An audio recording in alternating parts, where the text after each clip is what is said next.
ಸಂಗೀತ blogs Kannada. ಇವತ್ತು ಬೆಳಗ್ಗೆಯಿಂದನೇ blog start ಮಾಡ್ತಾಯಿದ್ದೀನಿ. ಇವತ್ತು ಶನಿವಾರ, ಸ್ವಲ್ಪ ಗಿಡಕ್ಕೆ ನೀರು ಹಾಕಬೇಕಿತ್ತು, ಹಾಗಾಗಿ ನೀರು ಹಾಕ್ಕೊತಾ ಇದ್ದೀನಿ. ಇವತ್ತು ತಿಂಡಿಗೆ ಪೂರಿ ಮತ್ತು ಆಲೂ ಸಾಗು ಮಾಡೋಣ ಅಂತ ಅಂದ್ಕೊಂಡಿದ್ದೀನಿ. ಅದಕ್ಕೆ ಹಿಟ್ಟನ್ನ ಕಲಿಸ್ಕೊತಾ ಇದ್ದೀನಿ.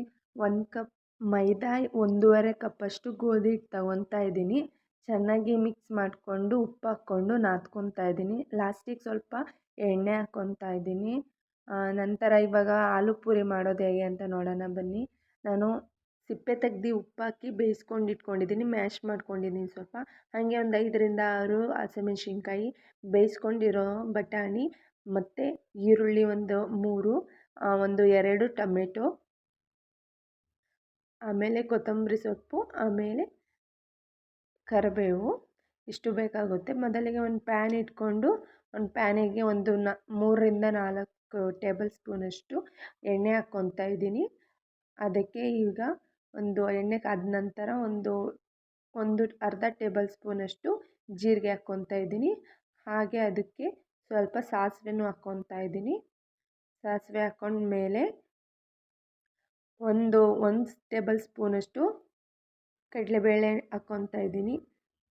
ಹಾಗೆ ಸ್ವಲ್ಪ ಉದ್ದಿನಬೇಳೆನೂ ಹಾಕ್ಕೊತಾ ಇದ್ದೀನಿ, 1 ಟೇಬಲ್ ಸ್ಪೂನಷ್ಟು. ಆಪ್ಷನಲ್ಲು, ಬೇಕಾದರೆ ಹಾಕ್ಕೊಳ್ಳಿ, ಇಲ್ಲಾಂದರೆ ಬೇಡ. ಹಾಗೆ ಕಟ್ ಮಾಡ್ಕೊಂಡಿರೋ ಹಸಿಮೆಣ್ಸಿನ್ಕಾಯಿ, ಒಂದು 3ರಿಂದ 4 ಹಸಿಮೆಣ್ಸಿನ್ಕಾಯಿ ಕಟ್ ಮಾಡ್ಕೊಂಡಿದ್ದೆ.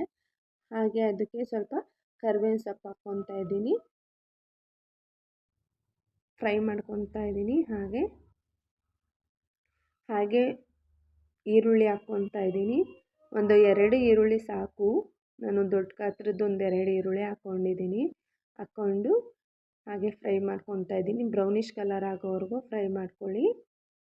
ನೋಡಿ, ಈ ಥರ ಆಗಿರಬೇಕು. ಹಾಗೆ ಟೊಮೆಟೊ ಹಾಕ್ಕೊತಾ ಇದ್ದೀನಿ, ಒಂದು 2ರಿಂದ 3 ಟೊಮೆಟೊ ಹಾಕ್ಕೊತಾ ಇದ್ದೀನಿ. ಟೊಮೆಟೊ ಹಾಕ್ಕೊಂಡು ಸ್ವಲ್ಪ ಫ್ರೈ ಮಾಡ್ಕೊತಾ ಇದ್ದೀನಿ. ಟೊಮೆಟೊ ಜೊತೆನೇ ಉಪ್ಪು ಸೇರಿಸಿದ್ರೆ ಬೇಗ ಬೇಯುತ್ತೆ ಟೊಮೆಟೊ, ಹಾಗಾಗಿ ಟೊಮೆಟೊ ಜೊತೆನೇ ಉಪ್ಪು ಸೇರಿಸ್ಕೊತಾ ಇದ್ದೀನಿ. ಎಷ್ಟು ಬೇಕೋ ಅಷ್ಟು ಉಪ್ಪು ಹಾಕ್ಕೋಬೋದು. ಅಂದರೆ ನಾನು ಆಲೂಗಡ್ಡೆ ಬೇಯಿಸ್ಬೇಕಾದ್ರೂ ಉಪ್ಪು ಹಾಕಿದ್ದೀನಿ, ನೋಡ್ಕೊಂಡು ಉಪ್ಪು ಹಾಕ್ಕೋಬೇಕು. ಈಗ ಹಾಗೆ ಬೇಯಿಸಿರೋ ಆಲೂಗಡ್ಡೆ ಹಾಕ್ಕೊತಾ ಇದ್ದೀನಿ. ಹಾಕ್ಕೊಂಡು ಮಿಕ್ಸ್ ಮಾಡ್ಕೊತಾ ಇದ್ದೀನಿ. ಮಿಕ್ಸ್ ಮಾಡಿಕೊಂಡು ನೋಡ್ಕೊಂಡು ಮಿಕ್ಸ್ ಮಾಡ್ಕೋಬೇಕು, ತಳ ಹಿಡಿದ್ಬಿಡುತ್ತೆ. ಹಾಗೆ ನಾನು ಬೇಯಿಸಿಟ್ಕೊಂಡಿರೋ ಅಂಥ ಬಟಾಣಿ ಹಾಕ್ಕೊತಾ ಇದ್ದೀನಿ. ನಾನು ನೇಕೆ ನೆನೆಸಿಟ್ಟು ಮಲಗಿದ್ದೆ, ಅದನ್ನು ಹಾಗೆ ಕುಕ್ಕರ್ಗಾಗಿ 1 ವಿಷಲ್ ತೊಗೊಂಡಿದ್ದೀನಿ ಅಷ್ಟೇ.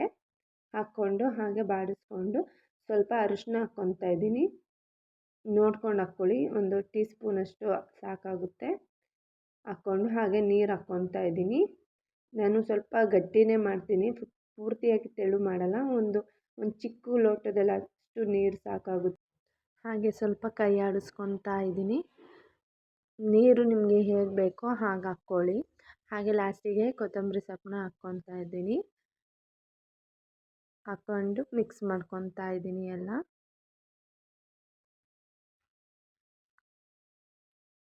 ಹಾಗೆ ಈಗ ಪೂರಿ ಮಾಡ್ಕೊಬಿಡೋಣ ಅಂತ ಹೇಳಿ ಸೈಡಿಗೆ ಎತ್ತಿಕ್ಬಿಟ್ಟು ಎಣ್ಣೆ ಕಾಯಕ್ಕೆ ಇಡ್ತಾ ಇದ್ದೀನಿ. ಎಣ್ಣೆ ಸ್ವಲ್ಪ ಕಮ್ಮಿ ಆಗಿತ್ತು, ಬೋಂಡ ಮಾಡಿದ್ದೆ, ಹಾಗಾಗಿ ಅದಕ್ಕೆ ಎಣ್ಣೆ ಹಾಕ್ಕೊತಾ ಇದ್ದೀನಿ ಸ್ವಲ್ಪ. ಹಾಗೆ ಇವಾಗ ಪೂರಿ ಹಿಟ್ಟು ಎಷ್ಟು ಸಾಫ್ಟಾಗಿ ಆಗಿದೆ ನೋಡಿ.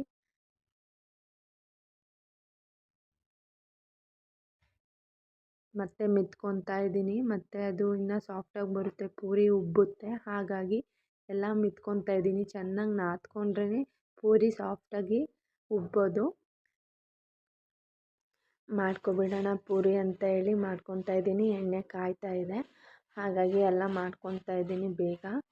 ಟೈಮ್ ಆಲ್ರೆಡಿ ಆಗೋಗ್ಬಿಟ್ಟಿದೆ, ಅವರಿಗೂ ಟೈಮ್ ಆಗಿಬಿಡುತ್ತೆ. ಇವಾಗ ಟಿಫನ್ ರೆಡಿ ಆಗಿಲ್ಲ ಅಂದರೆ ಆಮೇಲೆ ಅವ್ರಿಗೂ ಕೆಲಸಕ್ಕೆ, ಆಮೇಲೆ ಸ್ಕೂಲಿಗೆ ಲೇಟ್ ಆಗುತ್ತೆ. ಈಗ ಎಣ್ಣೆಗೆ ಹಾಕ್ಕೊತಾ ಇದ್ದೀನಿ.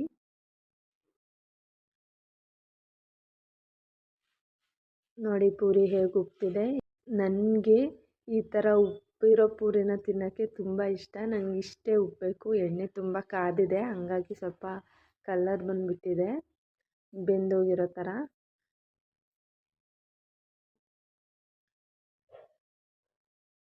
ನಮ್ಮ ಮನೇಲಿ ಪೂರಿ ಅಂದರೆ ನನ್ನ ಮಗಳಿಗೆ ಇಷ್ಟ.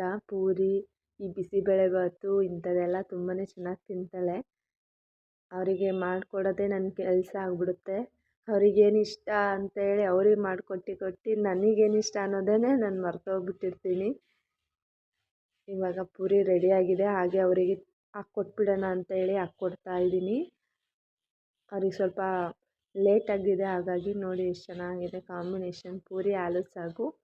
ನೀವು ಮಿಸ್ ಮಾಡಿದ್ರೆ ಟ್ರೈ ಮಾಡಿ. ಅವರು ತಿಂಡಿ ಮುಗಿಸ್ಕೊಂಡು ಹೊರಟ್ರು. ನೋಡಿ ನಮ್ಮ ಮಗಳು ಹೇಗೆಲ್ಲ ಚೆಲ್ಲಾಡಿದ್ದಾಳೆ ಅಂತ ಹೇಳಿ. ಇವತ್ತು ಶನಿವಾರ, ನೆನ್ನೆ ಶುಕ್ರವಾರ ಪೂಜೆ ಮಾಡೋಕ್ಕಾಗಿರಲಿಲ್ಲ, ಹಾಗಾಗಿ ಇವತ್ತೇ ವಾರ ಮಾಡಿಬಿಡೋಣ ಅಂತ ಹೇಳಿ ಮಾಡ್ಕೊಳಕ್ಕೆ ರೆಡಿ ಆಗ್ತಾಯಿದ್ದೀನಿ. ಸ್ನಾನ ಮುಗಿಸ್ಕೊಂಬಂದು ಇವೆಲ್ಲ ಕ್ಲೀನ್ ಮಾಡಿಬಿಡೋಣ ಅಂತ ಹೇಳಿ ಎಲ್ಲ ಮಾಡ್ಕೊತಾ ಇದ್ದೀನಿ. ಸ್ನಾನ ಎಲ್ಲ ಮುಗಿಸ್ಕೊಂಡಾಯ್ತು, ಮನೆ ಕೆಲಸ ಎಲ್ಲ ಮಾಡ್ಕೊಂಡಾಯಿತು. ಇವಾಗ ಪೂಜೆಗೆ ರೆಡಿ ಮಾಡ್ಕೊಳ್ಳೋಣ ಅಂತ ಮಾಡ್ಕೊತಾ ಇದ್ದೀನಿ. ನೋಡಿ ನನ್ನ ಮಗಳು ಕೂಡ ಬಂದು ಕುತ್ಕೊತಾಳೆ. ಅವಳು ಪೂಜೆ ಮಾಡೋಕ್ಕೆ ರೆಡಿ ಮಾಡ್ಕೊತಿದ್ದಾಳೆ. ಅವಳು ಮಲಗೇ ಇಲ್ಲ, ಇವತ್ತು ಸ್ವಲ್ಪ ಲೇಟಾಗಿ ಮಲ್ಕೊತಿದ್ದಾಳೆ. ಆಗಲೇ ಟೈಮ್ ಬಂದು 11 ಗಂಟೆ ಆಗಿದೆ. ಎಲ್ಲ ಮುಗಿಸ್ಕೊಳ್ಳೋ ಅಷ್ಟರಲ್ಲಿ ಲೇಟಾಯಿತು ತುಂಬಾ. ಇವತ್ತು ಎಷ್ಟು ಲೇಟಾಯಿತು ಅಂದರೆ ತುಂಬಾ ಲೇಟಾಗಿಬಿಟ್ಟಿದೆ. ಮಕ್ಕಳನ್ನ ಇಟ್ಕೊಂಡು ಏನು ಕೆಲಸನೂ ಮಾಡೋಕ್ಕೆ ಆಗೋಲ್ಲ. ಹಾಗೆ ನಾನು ಸ್ವಲ್ಪ ರೆಡಿಯಾಗಿಬಿಟ್ಟು ಇವಾಗ ಪೂಜೆ ಮುಗಿಸ್ಕೊಬಿಡೋಣ ಅಂತ ಹೇಳಿ ಮುಗಿಸ್ಕೊತಾ ಇದ್ದೀನಿ. ಮನೇಲಿ ಸ್ವಲ್ಪ ಬಾಳೆಹಣ್ಣು ಮಿಕ್ಕಿತ್ತು, ಎಲ್ಲ ಒಂಥರ ಹಣ್ಣಾಗೋ ಥರ ಆಗಿಬಿಟ್ಟಿತ್ತು. ಹಾಗಾಗಿ ನೈವೇದ್ಯಕ್ಕೆ ಅಂತ ಹೇಳಿ ಸ್ವಲ್ಪ ಬಾಳೆಹಣ್ಣು ಚೆರ್ಕ್ ಮಾಡ್ಕೊತಾ ಇದ್ದೀನಿ. ಏನಿಲ್ಲ, ಸ್ವಲ್ಪ ಅವಲಕ್ಕಿನೂ ಇತ್ತು, ಹಾಗೆ ಅವಲಕ್ಕಿನ ನೆನೆಸಿ ಇಟ್ಕೊಂಡಿದ್ದೆ. ಒಂದು 5 ನಿಮಿಷ ಅಷ್ಟೇ ನೆನೆಸಿಟ್ಕೊಂಡಿದ್ದೆ, ಪೆಪ್ಪರ್ ಅವಲಕ್ಕಿ. ಹಾಗೆ ಸ್ವಲ್ಪ ಬಾಳೆಹಣ್ಣು ಕಟ್ ಮಾಡಿ ಹಾಕ್ಕೊಂಡು ಅದಕ್ಕೆ ಒಂದು 2 ಟೇಬಲ್ ಸ್ಪೂನಷ್ಟು ಸಕ್ಕರೆ, ಆಮೇಲೆ ಒಂದು 2 ಟೇಬಲ್ ಸ್ಪೂನಷ್ಟು ಕಾಯಿ ತುರಿ ಹಾಕ್ಕೊತಾ ಇದ್ದೀನಿ. ಹಾಕ್ಕೊಂಡು ಮಿಕ್ಸ್ ಮಾಡ್ಕೊಂಡ್ಬಿಟ್ರೆ ಮುಗೀತು. ಇನ್ನೇನು ನನ್ನ ಮಗಳೂ ಬರ್ತಾಳೆ. ಇವತ್ತು ಶನಿವಾರ ಆಗಿರೋದ್ರಿಂದ 11 ಗಂಟೆಗೆ ಬಿಟ್ಬಿಡ್ತಾರೆ, ಹಾಗಾಗಿ ಅವಳು ಬರ್ತಾಳೆ ಅಂತ ಹೇಳಿ ಮಾಡಿಕೊಂಡೆ. ಹಾಗೆ ಇವಾಗ ಪೂಜೆ ಮುಗಿಸ್ಕೊಬಿಡೋಣ ಅಂತ ಹೇಳಿ ಮುಗಿಸ್ಕೊತಾ ಇದ್ದೀನಿ ಪೂಜೆಗೆ.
ಮುಗಿಸ್ಕೊಂಡಿದ್ದಾಯಿತು.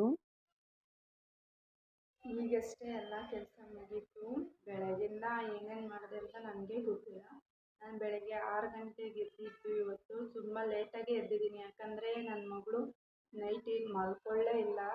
ಒಂದು 2 ಗಂಟೆವರೆಗೂ ಕಾಟ ಕೊಟ್ಟಳು ನೈಟು. ಯಾಕಂತ ಗೊತ್ತಿಲ್ಲ, ದೃಷ್ಟಿ ಆಗಿತ್ತು ಏನೋ. ಆಮೇಲೆ ಸ್ವಲ್ಪ ದೃಷ್ಟಿ ತೆಗೆದ್ಮೇಲೆ ಮಲ್ಕೊಂಡ್ಳು. ಆಮೇಲೆ ಅವಳು ಮಲ್ಕೊಂಡ್ಮೇಲೆ ನಾನು ಮಲ್ಕೊಂಡೆ. 2 ಗಂಟೆ ಮಲ್ಕೊಂಡು ಬೆಳಗ್ಗೆ 5 ಗಂಟೆಗೆಲ್ಲ ಎದ್ದೇಳೋಕ್ಕಾಗಲ್ಲ ಅಲ್ವಾ, ಹಾಗಾಗಿ 6 ಗಂಟೆಗೆ ಇದ್ದೆ. 6 ಗಂಟೆಗೆ ಎದ್ದು ಎಲ್ಲ ಕೆಲಸ ಮುಗಿಸ್ದೆ. ಆದರೂ ಇವತ್ತು ಪೂಜೆ ಮಾಡೋಕ್ಕಾಗಲೇ ಇಲ್ಲ ಬೆಳಗ್ಗೆ ಅಷ್ಟರಲ್ಲಿ. ಬೆಳಗ್ಗೆ ಯಾವಾಗಲೂ ನಾನು 7 ಗಂಟೆ ಅಷ್ಟರಲ್ಲೆಲ್ಲ ಪೂಜೆ ಮುಗಿಸ್ತಿದ್ದೆ. ಇವತ್ತು ಮುಗ್ಸೋಕ್ಕಾಗಲಿಲ್ಲ.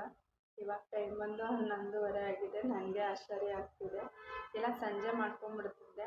ಸಂಜೆ ಮತ್ತೆ ಇನ್ನೂ ಟೈಮ್ ಆಗಿರುತ್ತೆ, ಸುಮ್ಮನೆ ಯಾಕೆ ಅಂತೇಳಿ ಇವಾಗಲೇ 11:30 ಆದರೂ ಪರವಾಗಿಲ್ಲ ಅಂತೇಳಿ ಪೂಜೆ ಎಲ್ಲ ಮುಗಿಸ್ಕೊಂಡೆ. ನನ್ನ ಮಗಳಿಗೆ ಕಾಲು ಬಂದಿದೆಯಲ್ಲ, ಹಾಗಾಗಿ ಅವಳು ಎಲ್ಲ ಕಡೆ ಓಡಾಡ್ತಿದ್ದಾಳೆ. ಅಂದರೆ ನಮ್ಮದು ಡಬಲ್ ಬೆಡ್ರೂಮ್ ಇರೋದು ಮನೆ, ಹಾಗಾಗಿ ಅವಳು ಆ ರೂಮಿಂದ ಈ ರೂಮ್ಗೆ, ಅಡುಗೆ ಮನೆ, ಆಮೇಲೆ ಅಲ್ಲಿ ಈರುಳ್ಳಿ ಬುಟ್ಟಿ ಅವೆಲ್ಲ ನಿಮಗೂ ಗೊತ್ತಿರೋದೇ ಅಲ್ವಾ, ಮಕ್ಕಳು ಹೇಗೆ ಮಾಡ್ತಾರೆ ಅಂತ ಹೇಳಿ. ಎಲ್ಲ ಎತ್ತಿ ಎಸೆದು ಆ ಥರ ಎಲ್ಲ ಮಾಡ್ತಿರ್ತಾರೆ.